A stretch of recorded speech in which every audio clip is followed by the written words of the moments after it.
നമ്മൾ കുറെ നാളെ LBSന്റെ അപ്ഡേറ്റ്സ് ഒക്കെ പറഞ്ഞ വീഡിയോ ഇട്ടു. നമ്മൾ സത്യം പറഞ്ഞാൽ നല്ല ബിസി ആയിരുന്നു. നമുക്ക് എക്സാമും അതുപോലെ തന്നെ OBG സൈക്കാട്രി പോസ്റ്റിംഗ് ഒക്കെ ആയിട്ട് നമ്മൾ 6 പേര് ഒരുമിച്ചില്ല. ഇന്നേരം നമുക്ക് നന്ദേ ഇല്ല. അവള് സൈക്കാട്രി സത്യം പറഞ്ഞാൽ നൈറ്റ് ഒക്കെ ആയിരുന്നു. അതുകൊണ്ടാണ് കൂടുതലായിട്ടും ചെയ്യാൻ ഭയങ്കര ക്ഷീണമൊക്കെ ആയിരുന്നു.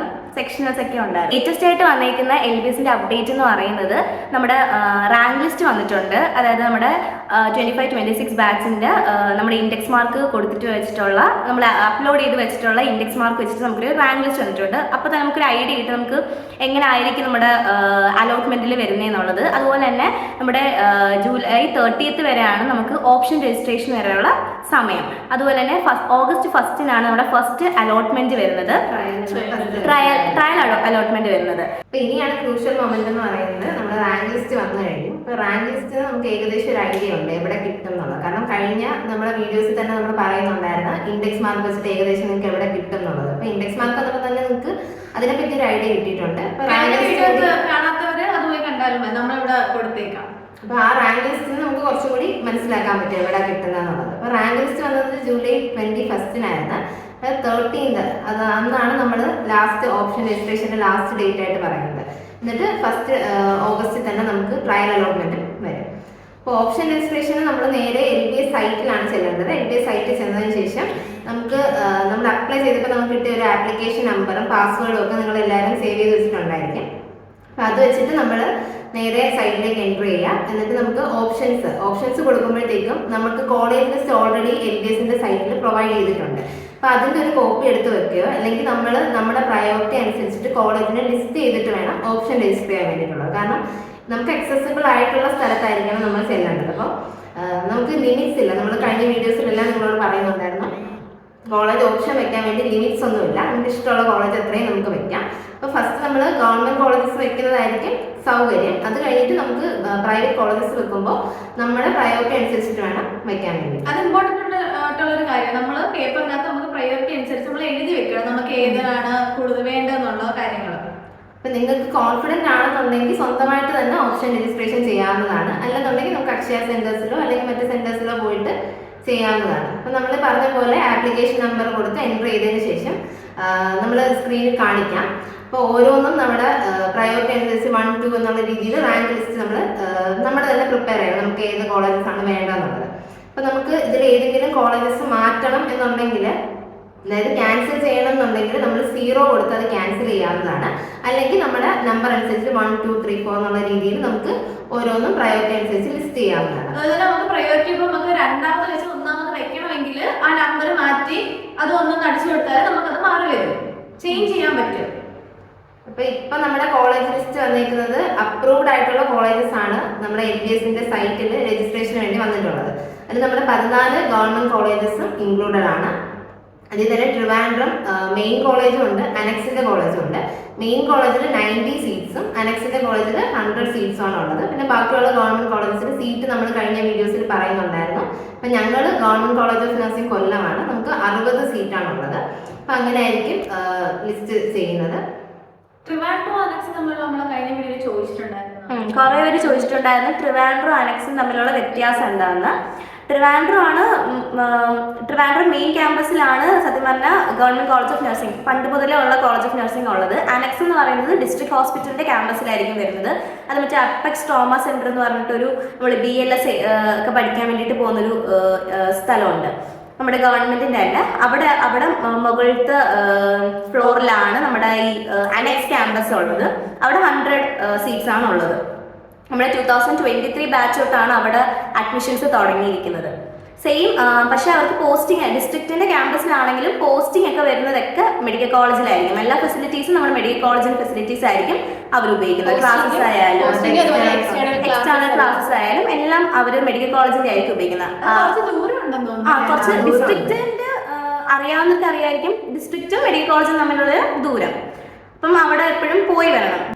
അപ്പോൾ ഇപ്പോൾ ലേറ്റസ്റ്റ് ആയിട്ടൊരു അപ്ഡേറ്റ്സ് നേരത്തെ വന്ന ഒരു 21 ജൂലൈയിൽ വന്നതെന്ന് വെച്ചാൽ നമ്മുടെ ഇൻഡെക്സ് മാർക്ക് ചേഞ്ച് ചെയ്യാൻ പറ്റുമായിരുന്നു നമുക്ക്. അത് 22-ാം തീയതി കഴിഞ്ഞു. അതിൽ നമ്മുടെ റിവാലുവേഷൻ ചെയ്ത് കിട്ടിയ മാർക്ക് മാത്രമേ നമ്മൾ ഇൻഡെക്സ് മാർക്ക് ചേഞ്ച് ചെയ്യുന്നതിൽ ആഡ് ചെയ്യുകയുള്ളായിരുന്നു. നമ്മുടെ ഇംപ്രൂവ്മെന്റ് ചെയ്ത മാർക്ക് അതിൽ ആഡ് ചെയ്യാൻ പറ്റത്തില്ല. അങ്ങനെയാണ് LBS സെന്ററിൽ നിന്ന് പറഞ്ഞിരിക്കുന്നത് നമുക്കിപ്പം നിലവിൽ. ഇതിപ്പോ നമ്മള് ട്രയൽ അലോട്ട്മെന്റ് നമുക്ക് 1-ാം തീയതി വരുന്നതാണല്ലോ അറിയാൻ കഴിഞ്ഞത്. അപ്പൊ ഈ 1-ാം തീയതി ട്രയൽ അലോട്ട്മെന്റ് വന്നു കഴിഞ്ഞാൽ നമുക്ക് ഏകദേശം ഒരു ഐഡിയ ഉണ്ട് എവിടെ കിട്ടി എന്നുള്ളത്. ചിലർക്ക് ട്രയൽ അലോട്ട്മെന്റിൽ കിട്ടണം എന്നില്ല. ഇപ്പൊ ട്രയൽ അലോട്ട്മെന്റ് കിട്ടുന്ന ഓപ്ഷൻ തന്നെ ഫസ്റ്റ് അലോട്ട്മെന്റിൽ വരണമെന്നും ഇല്ല, ചേഞ്ച് ചെയ്യാനുള്ള സാധ്യത കൂടുതലാണ്. കിട്ടിയില്ല എന്ന് പറഞ്ഞ് വിഷമിക്കേണ്ട കാര്യമൊന്നുമില്ല. ഇനിയും കുറെ അധികം അലോട്ട്മെന്റ്സ് വരുന്നുണ്ട്. മെയിൻ അലോട്ട്മെന്റ്സ് ആണെങ്കിലും സപ്ലിമെന്ററി ആണെങ്കിലും സ്പോട്ട് അലോട്ട്മെന്റ് ആണെങ്കിലും ഇഷ്ടംപോലെ അലോട്ട്മെന്റുകൾ വരുന്നുണ്ട്. പിന്നെ കാറ്റഗറി ബേസ് ചെയ്തിട്ടും എല്ലാം നമുക്ക് കിട്ടാനുള്ള ചാൻസസ് കൂടുതലാണ്. പക്ഷെ നിങ്ങൾ നോക്കിയിരുന്ന് അപ്ഡേറ്റ് ചെയ്തുകൊണ്ടേ ഇരിക്കണം ഇതിനകത്തുള്ള കാര്യങ്ങൾ ഇനി മുതൽ. കാരണം ഇനി തൊട്ടാണ് നമ്മൾ കൂടുതൽ ശ്രദ്ധിക്കേണ്ടത്. കാരണം ഒരു ഓപ്ഷൻ രജിസ്റ്റർ ചെയ്ത് കഴിഞ്ഞിട്ട് നമുക്ക് അലോട്ട്മെന്റുകൾ വന്നു കഴിഞ്ഞാൽ പിന്നെ നമ്മൾ കൂടുതൽ ശ്രദ്ധിക്കണം. ട്രയലിൽ വന്നു കഴിഞ്ഞിട്ട് ഫസ്റ്റ് അലോട്ട്മെന്റ് നമുക്ക് കിട്ടിക്കഴിയുമ്പോഴാണ് നമ്മൾ ടോക്കൺ ഫീസ് അടച്ചിട്ട് ബ്ലോക്ക് ചെയ്യുന്നത്. ഈ ടോക്കൺ ഫീസ് അടച്ച് ബ്ലോക്ക് ചെയ്ത് കഴിഞ്ഞാൽ നമുക്ക് സെക്കൻഡ് അലോട്ട്മെന്റിലും തേർഡ് അലോട്ട്മെന്റിലും നമുക്ക് കോളേജ് വേണമെങ്കിൽ ചേഞ്ച് ചെയ്യാം. പക്ഷെ നമുക്ക് നമ്മുടെ സീറ്റ് അങ്ങനെ തന്നെ നമുക്കൊരു സീറ്റ് ഉറപ്പായിരിക്കും. പക്ഷെ നമുക്ക് വേണമെങ്കിൽ എന്ത് ചെയ്യാം, നമുക്ക് വേറെ കോളേജസ് ഓപ്ഷൻ പോലെ വെക്കാം. അതുകൊണ്ട് അടുത്ത ഇപ്പൊ സെക്കൻഡ് അലോട്ട്മെന്റിൽ ഞാനൊരു കോളേജ് എനിക്ക് ഇഷ്ടപ്പെട്ട് അല്ലെങ്കിൽ ഫസ്റ്റ് അലോട്ട്മെന്റിൽ ഞാനൊരു കോളേജ് ഇഷ്ടപ്പെട്ട് എനിക്ക് കിട്ടിയ കോളേജ് ഇഷ്ടപ്പെട്ടിട്ട് ഞാൻ എന്ത് ചെയ്തു, ആ ഫീസ് അടച്ച് ബ്ലോക്ക് ചെയ്ത് എനിക്ക് സീറ്റ് കിട്ടും. പക്ഷേ പിന്നെയും അടുത്ത സെക്കൻഡ് അലോട്ട്മെന്റ് തേർഡ് അലോട്ട്മെന്റ് വരുമ്പോഴത്തേക്കും ബാക്കിയുള്ള കോളേജസും അലോട്ട്മെന്റിൽ കയറി വരും. എനിക്ക് അഥവാ എൻ്റെ ഫസ്റ്റ് അലോട്ട്മെന്റിൽ വന്ന കോളേജിന് ഇഷ്ടപ്പെട്ടുവെങ്കിൽ ചെയ്യേണ്ടതെന്ന് വെച്ചാൽ ബാക്കിയുള്ള എല്ലാ ഓപ്ഷൻസും ക്ലിയർ ചെയ്ത് കളയാം. അപ്പം ബാക്കി എല്ലാ അലോട്ട്മെന്റ്സിനും ഈ കോളേജ് തന്നെ വന്നുകൊണ്ടിരിക്കും. അതായത് നമ്മൾ ആ കോളേജിൽ സീറ്റ് ഉറപ്പായി, അങ്ങനെയാണ് വരുന്നത്. അതുപോലെ തന്നെ നിങ്ങൾക്ക് ഏറ്റവും പ്രയോറിറ്റി ഉള്ള, നിങ്ങൾക്ക് ഏറ്റവും ആവശ്യമുള്ള കോളേജ് തന്നെ ഏറ്റവും ടോപ്പിൽ വെക്കാൻ വേണ്ടി ശ്രമിക്കുക. കാരണം അത് താഴെ ആയിപ്പോയാൽ നമുക്ക് നമ്മൾക്ക് വേണ്ട കോളേജ് താഴെ ആയിപ്പോയാൽ നമുക്ക് കിട്ടിയ കോളേജ് നമുക്ക് വേണ്ട.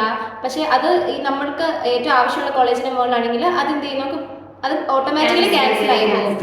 അത് ഭയങ്കരമായിട്ട് ശ്രദ്ധിക്കേണ്ട കാര്യം ഈ ഒരു സ്റ്റെപ്പിൽ. അതുകൊണ്ട് തന്നെ നിങ്ങൾ ഓപ്ഷൻ രജിസ്റ്റർ ചെയ്യുന്നതിന് മുമ്പ് സ്വന്തമായിട്ട് ഒന്ന് അനലൈസ് ചെയ്ത് റാങ്ക് ലിസ്റ്റ് എടുത്ത് വെക്കുമ്പോഴത്തേക്കും ഓരോ കോളേജസിന്റെയും ലിസ്റ്റ് എടുത്ത് വെച്ചിട്ട് നമ്മുടെ പ്രയോറിറ്റി അനുസരിച്ച് വേണം നമ്മൾ എന്ത് ചെയ്യാനായിട്ട് ലിസ്റ്റ് ചെയ്യാൻ വേണ്ടിയിട്ട്. നമുക്ക് ഫിനാൻഷ്യലി പറ്റുന്നത്, അതായത് പ്രൈവറ്റ് സെൽഫ് ഫിനാൻസിങ് എടുക്കുമ്പോഴത്തേക്കും ഫിനാൻഷ്യലി പറ്റുന്ന ഒരുപാട് സിമെന്റ് കോളേജസും അങ്ങനെ കുറെ അധികം കോളേജസ് ഒക്കെ ഉണ്ട്. അപ്പൊ അതൊക്കെ നോക്കിയിട്ട് ഗവൺമെന്റ് കോളേജ് വെക്കുന്നതായിരിക്കും നല്ലത്. അത് കഴിഞ്ഞിട്ട് പ്രൈവറ്റ് കോളേജ് സെൽഫ് ഫിനാൻസിങ് വെക്കുന്നതായിരിക്കും ഏറ്റവും നല്ലത്. പ്രൈവറ്റ് വെക്കുമ്പോൾ തന്നെ നമ്മുടെ ജില്ലയൊക്കെ ഫോക്കസ് ചെയ്ത് വെക്കുന്നതായിരിക്കും കൂടുതൽ നല്ലത്. എത്ര കോളേജസ് വേണമെങ്കിലും വെക്കാൻ അതിന് ലിമിറ്റ് ഒന്നും ഇല്ല. അതുപോലെ തന്നെ സിപാസിന്റെയും സിമറ്റിന്റെയും കോളേജസ് ഒക്കെ വെച്ചിട്ട് മാത്രമേ ക്രിസ്ത്യൻ മാനേജ്മെന്റ് പോലെ സെൽഫ് ഫിനാൻസിങ് കോളേജസ് ഒക്കെ വെക്കുക. അതുപോലെ നമ്മൾ പഠിക്കുന്ന സമയത്ത് ആകെ നമ്മുടെ അന്ന് പുതിയതായിട്ട് വന്നത് കൊല്ലവും മഞ്ചേരിയായിരുന്നു. അന്ന് തന്നെ 8 ഗവൺമെന്റ് മെഡിക്കൽ കോളേജസിനകത്ത് മാത്രമേ നഴ്സിംഗ് ഉണ്ടായിരുന്നുള്ളൂ. ഇപ്പം അതൊക്കെ കൂടി ഇപ്പോൾ 14 എണ്ണമൊക്കെ ആയിട്ട് മാറിയിട്ടുണ്ട്. അതുപോലെ തന്നെ പല കോളേജുകളിലും സീറ്റുകൾ ഭയങ്കര കൂടിയിട്ടുണ്ട്. ഇപ്പൊ വേണ്ടതിന്റെ മൊത്തം 190 സീറ്റ് ഉണ്ട്. ഇപ്പോൾ ഓഗസ്റ്റ് 1 നമ്മൾ ട്രയൽ അലോട്ട്മെന്റ് വന്നു കഴിഞ്ഞാൽ നമുക്ക് ഈ ലിസ്റ്റ് തന്നെ റീഅറേഞ്ച് ചെയ്യാനും റീഓർഡർ ചെയ്യാനുള്ള ഒരു അവസരമുണ്ട്. അത് കഴിഞ്ഞിട്ടായിരിക്കും നമ്മുടെ ഫസ്റ്റ് അലോട്ട്മെന്റ് വരുന്നത്. അപ്പൊ നമ്മുടെ കോളേജിനെ പറ്റിയിട്ടും നമ്മുടെ ഹോസ്റ്റൽസിനെ പറ്റിയിട്ടും ഒക്കെ അറിയണം എന്നുള്ളവർ ജസ്റ്റ് കമന്റ് ചെയ്താൽ മതി. നമ്മൾ ഡീറ്റെയിൽ ആയിട്ട് അതിനെ പറ്റിയിട്ടൊരു വീഡിയോ ചെയ്യാം. നമ്മുടെ കോളേജിനെ പറ്റിയിട്ടും നമ്മുടെ കോഴ്സിനെ പറ്റിയിട്ടും ഒക്കെ ഡീറ്റെയിൽ ആയിട്ട് നമ്മൾ അതിനെ പറ്റിയൊരു വീഡിയോ ചെയ്യുന്നതായിരിക്കും. അപ്പൊ നമ്മുടെ റാങ്ക് ലിസ്റ്റ് ഇട്ടപ്പോഴത്തേക്കും സ്റ്റേറ്റ് മെറിറ്റ് ഏകദേശം 300 ഇൻഡെക്സ് മാർക്ക് ഉള്ളവരുടെ സ്റ്റേറ്റ് മെറിറ്റ് റാങ്ക് ലിസ്റ്റ് വന്നപ്പോഴത്തേക്ക് 734 വരെ പോയിട്ടുണ്ട്. അതിൽ നമ്മുടെ പാരാമെഡിക്കൽ കോഴ്സസ് ഇൻക്ലൂഡഡ് ആണ്. അതുകൊണ്ട് തന്നെ ആരും പേടിക്കേണ്ട കാര്യമില്ല. നമുക്ക് എന്തായാലും ഒരുപാട് പാരാമെഡിക്കലിന് പോണവരും അതുപോലെ തന്നെ ഇത് ഡ്രോപ്പ് ചെയ്ത് നീറ്റിന് പോയവരും എഞ്ചിനീയറിംഗ് എടുക്കുന്നവരൊക്കെ തന്നെ കാണും. അതുപോലെ തന്നെ കുറെ കോട്ടകളുണ്ടല്ലോ, അതുപോലെ തന്നെ EWS എല്ലാ കോട്ട വഴി അഡ്മിഷൻ കിട്ടും. കുറെ പേര് ഇങ്ങനെ നമുക്ക് ഇൻസ്റ്റയിലൊക്കെ മെസ്സേജ് അയക്കുന്നുണ്ടായിരുന്നു. അതുപോലെ കമന്റ് ആയിട്ടും കുറെ പേര് മറ്റേ കഴിഞ്ഞ വീഡിയോസിലൊക്കെ ചോദിക്കുന്നുണ്ടായിരുന്നു ഇത്ര ഇൻഡെക്സ് മാർക്ക് ഉണ്ടെങ്കിൽ കിട്ടുമെന്നൊക്കെ. സത്യം പറഞ്ഞാൽ നമുക്ക് അങ്ങനെ പറയാനായിട്ട് പറ്റത്തില്ല. കാരണം ഓരോ വർഷവും റാങ്ക് ലിസ്റ്റ് വരുന്നത് വ്യത്യാസമായിരിക്കും. ഓരോ വർഷവും ഓരോ പിള്ളേരുടെ ഇൻഡെക്സ് മാർക്ക് ഒക്കെ വെച്ചിട്ടായിരിക്കും റാങ്ക് ലിസ്റ്റ് വരുന്നതും. അതുപോലെ അതനുസരിച്ചിരിക്കും, കാറ്റഗറി അനുസരിച്ച് അത് മാറും. അപ്പം നമുക്ക് പറയാൻ വേണ്ടി പറ്റത്തില്ല. അതാണ് നമ്മൾ ഒന്നിനും റിപ്ലൈ തരാഞ്ഞത്. ഇനി റാങ്ക് ലിസ്റ്റ് വന്നതിന് ശേഷം നമുക്കൊന്ന് അനലൈസ് ചെയ്യാം. കഴിഞ്ഞ വർഷത്തേക്ക് റാങ്ക് ലിസ്റ്റ്, അതായത് EWSന്റെ എത്രയാണ്, ഈഴവയുടെ എത്രയാണ്, സ്റ്റേറ്റ് മെറിറ്റിന്റെ എത്രയാണെന്ന് വെച്ചിട്ടൊക്കെ നമുക്ക് അടുത്ത ഒരു വീഡിയോയിൽ അനലൈസ് ചെയ്തിട്ടുള്ളൊരു വീഡിയോ ചെയ്യാം. നിങ്ങൾക്കിനി എന്തെങ്കിലും സംശയം ഉണ്ടെങ്കിൽ നമുക്ക് കമന്റ് ചെയ്യുക, അല്ലെങ്കിൽ നമ്മൾ ഇൻസ്റ്റാഗ്രാമിൽ മെസ്സേജ് അയക്കുകയോ ചെയ്താൽ മതി. ഇത് നമ്മൾ എന്തായാലും ത്രോട്ട് വീഡിയോ ഇടാൻ ശ്രമിക്കും. ഇപ്പൊ കുറച്ച് ഫ്രീ ആണ്, അതുകൊണ്ട് ശ്രമിക്കാം. അതെ. Okay, bye guys.